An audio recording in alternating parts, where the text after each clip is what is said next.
Moments of Change, strategically was actually born out of a pretty local insight in the city of Chicago. We partnered with the city, the government, and Mayor Lori Lightfoot. And what we were seeing early in the year, knowing that 2020 was an extraordinary year for many reasons, but specifically, we had an opportunity to engage with the census and the 2020 election to really make change for people in Chicago.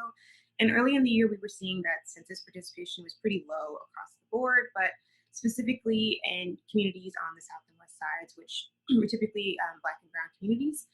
And at the same time, we had also seen historically that communities in these areas also had low voter turnout, specifically communities that had, over 80% Black residents had tended to have lower turnout in the 2016 election.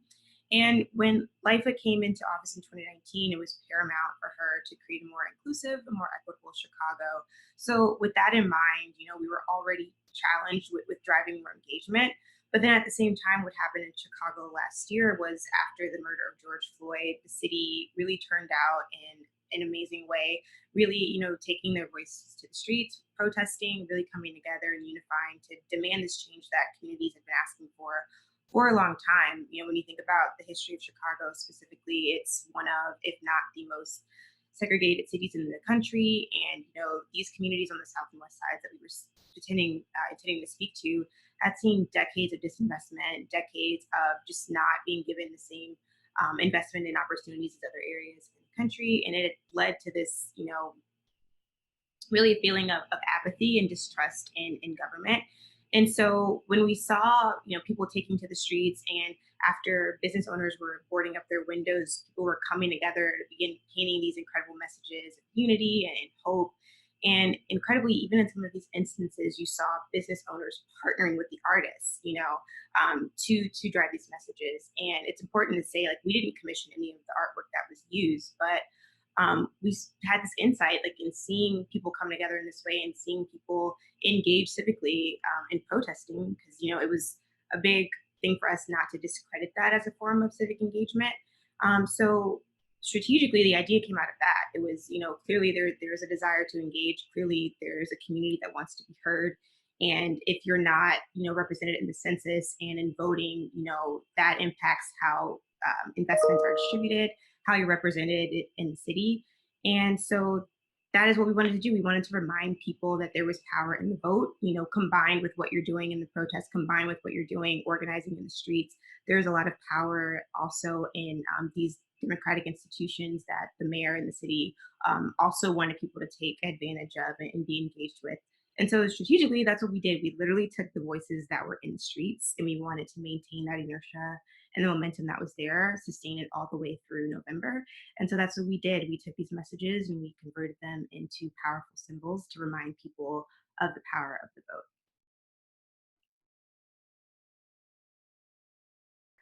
Last summer with George Floyd's killing and following the unrest around that, a lot of the businesses started to be covered with plywood boards.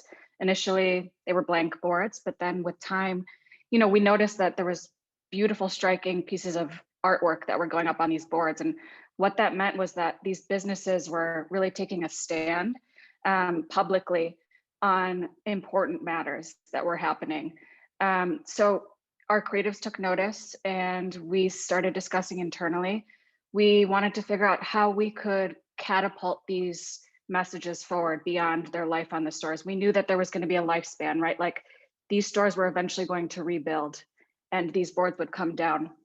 So we really took to the streets. The team got out there, documented the names of small businesses that had these boards up, and we would look for a little artist signature in the corner or an Instagram handle, and we would just document.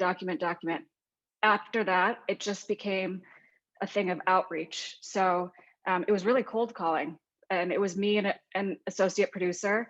We would DM through Instagram, we would call the businesses, and if the artist and the business was not on board with what we wanted to do with the creative vision, it was a dead end, because that was a non-negotiable for us. Everyone had to be on the same page and really understand what we wanted to do. We were very sensitive to that. So there was a lot of communication and a lot of relationship building.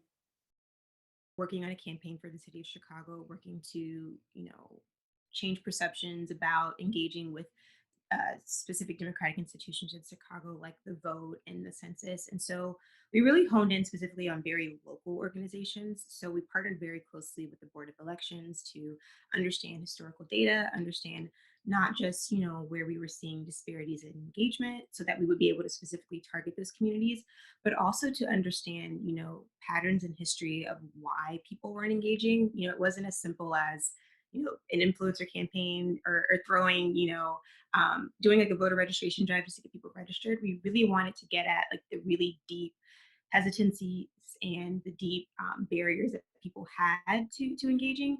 And so that's what we did. We partnered with the city of Chicago and Board of Elections a lot to really understand who we were speaking to and understand the history. We often talk about this campaign as being a beginning. We're not going to change these really deep-seated sentiments of apathy towards systems in Chicago overnight, but we're hopeful that this campaign is the beginning. We saw incredible turnout last year. We saw a lot of registrations, and we just hope that continues. Later in the future, we're hoping to see that people's minds have shifted, just based on how we were able to show that the city now has a partner. You have someone in office who really wants to really help you see the change that you want to create out in your city.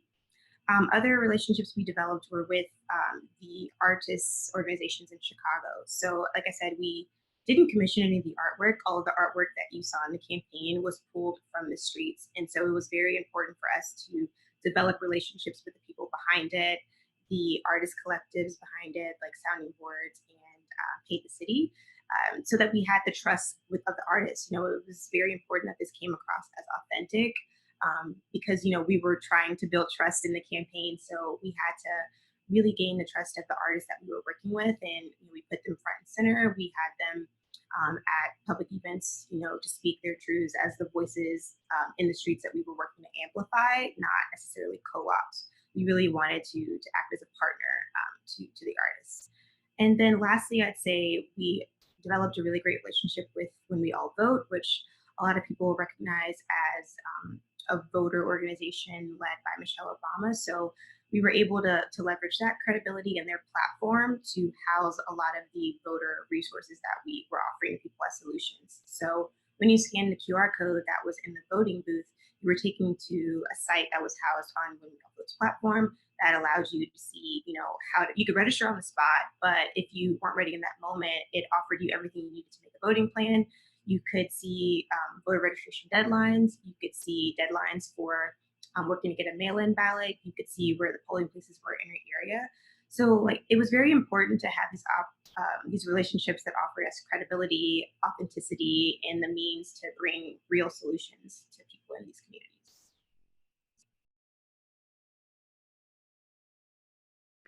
So no question, trust was our biggest challenge. I mean, we were reaching out to community members in a time of heightened distrust. I mean, everyone was absolutely more than ever on their toes and not sure who they could rely on. And this really took time and listening to community members, forming those relationships, really making sure they understood our vision for the boards and how to amplify their voices. And yes, there was tons of dead ends. If there was a business owner that didn't feel comfortable with the vision, but an artist did, we couldn't move forward. Everyone had to feel good about what we were trying to do. But it was really about listening. Like, we got in there, street level research, understanding who the key players were, the community members, the artists, the activists, the people that had been doing work like this for so long, right? And their voices were already out there, but there was an opportunity to give them a megaphone and really amplify.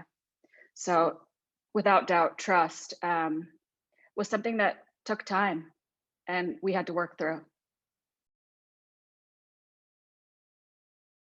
It was a non-negotiable for us that the boards existed as part of the organic movement that was already happening on the streets. No commissions. We wanted to take boards that already existed well before we became a part of carrying them forward. And that's where we saw that the power really laid. in our project. So yes, we did, of course, keep the artists looped in on how we were designing the voting booths and any chance that they could have to be at public events to be with their artwork. But they really laid the groundwork for us. So if a company or a brand wants to be part of a cultural moment, especially one with the level of sensitivity and magnitude that BLM had, um, that you're really at the service of the community. It's not about you. You have to listen, and it's about giving a platform to voices that already exist and not changing the message. Otherwise, you will run the risk of being inauthentic, and that's not the goal in the end. The goal is to really represent what's happening at a street level and bring it forward. That say, yes, we do have a voice. Gotta get on both. Now's the time. Demand a transformation, a systemic transformation, and that we have a seat at the table. It's so important to have not only a deep understanding for the moment, the movement, the people that you're speaking with, but also a deep respect. And I think that is something really necessary if you want the work to resonate and be effective. Like I said, we really made it a point not to discredit what was happening in the streets. We weren't coming in to say you're doing it wrong and you should be going to the ballot. It was really, you're doing something amazing. You're using your voice in all the ways you should. We just want to show you another way that you can amplify that and make it even more powerful. And also just really taking the time to understand that there were, legitimate concerns and sentiments that had been built up over time that we had to work to break down. And huge credit to the city of Chicago for having the humility to do that, to say, we want to make an effort to bridge the gap. We want to make an effort to regain your trust, and we want to make an effort to partner together so that we can all establish and build the change that we want to see in the city. So I think that's just a great reminder to have for any creative brand strategist who's working to tap into some of these cultural conversations or be a part of these movements and moments, is just make sure you have a full understanding and also a deep respect for the work that you would be doing and for the people that you would be doing the work for. Record for